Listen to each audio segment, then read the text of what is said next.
That's the culture part. Let's talk about some cars, Ed. Yeah, I thought You're this was a car show, Jason. What the hell? We're getting into serious emotional territory. when you start crying and I start crying, it's time to switch to cars. Yeah, You're a lover of a wide variety of vehicles. You're a car guy. Let's start there. Were you I always? like I like weird vehicles more than anything. You do. You have Yeah. a collection of vehicles that I don't think. We've had Jay Leno on this program. I don't think Jay has the same kind of eclectic collection that Ed Robertson has. I've seen a lot of Jay's cars up close and personal because we did his show a number of times. I was there when he showed up in a steam powered automobile one time. Another time he came on a motorcycle with a helicopter jet engine Yes. on it. He has some pretty cool cars. Have you been to the Burbank garage? I have not. Okay. I did Well, not. we're going to have to work on that. Yeah. Well, I'd love to.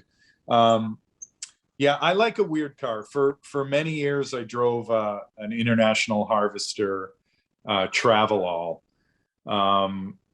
which is such a cool wagon. I remember I had it at the studio one day, and one of the studio assistants had to move it while we were recording, and he came back in just glowing. He said, "That it's like driving an atrium." Because it's got all those like massive vertical square windows. Yeah, the windows. Yeah, exactly. Yeah. Very It's iconic. such a cool car, and I regret that I had to sell it. You had to sell it. Well, I didn't have to sell it, but it was broken more than it was working, and they haven't made those cars since 1972. I was having to get parts. When something broke, I had to get something remanufactured. And That's a big process.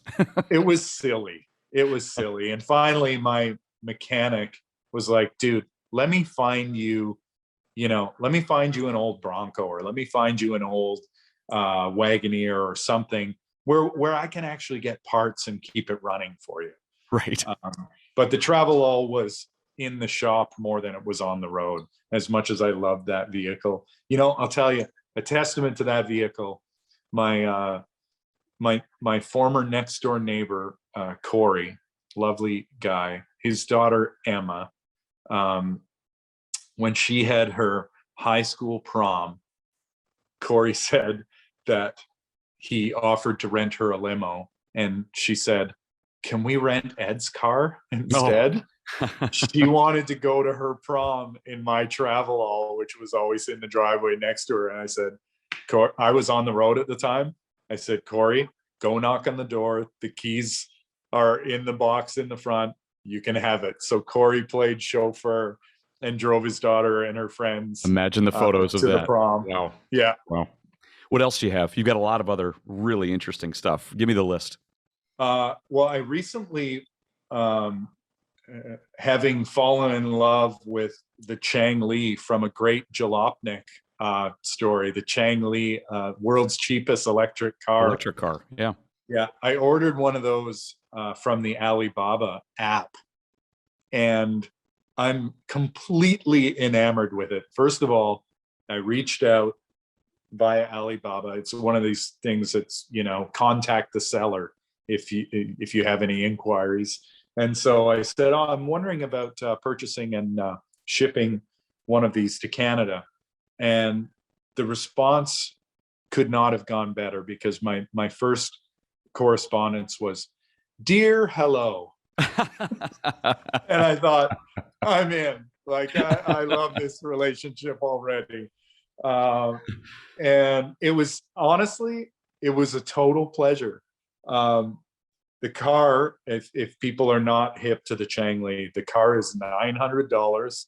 It was another $200 for the battery. And then it was about $1,000 to ship it to Canada. I love it. It does about anywhere from 20 to 25 kilometers an hour on the flats, and it's got about a 50-kilometer range. Perfect. So it kind of, what more do you need out in the Canadian country? Yeah, it kind of functions as a golf cart up here Right. at my cottage. I can zip over to the neighbors if I need to borrow eggs or whatever. Then I have in the driveway, I've got my wife likes her Porsche Macan Sport. You got to have a pickup truck when you're out in the country. So I've got a big high country Chevy pickup. I've got a couple of Audis. I've got a Jeep Wrangler. I like cars. I've got a Bombardier Maverick 1000 that I put on tracks in the wintertime. And I plow a 2-kilometer walking trail on the lake. I'm a bit nuts.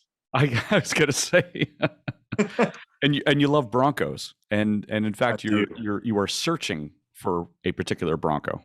Yeah, my middle class upbringing is preventing me from buying an Icon Bronco, and the fact that their order times are so long. But I really have been looking very seriously at a beautifully restored classic Bronco, maybe from somebody like Classic Broncos or but there's something about the design of that vehicle, OJ aside. Right. The low speed car chase has nothing to do with why I love that vehicle. You could write a song about that, I'm sure.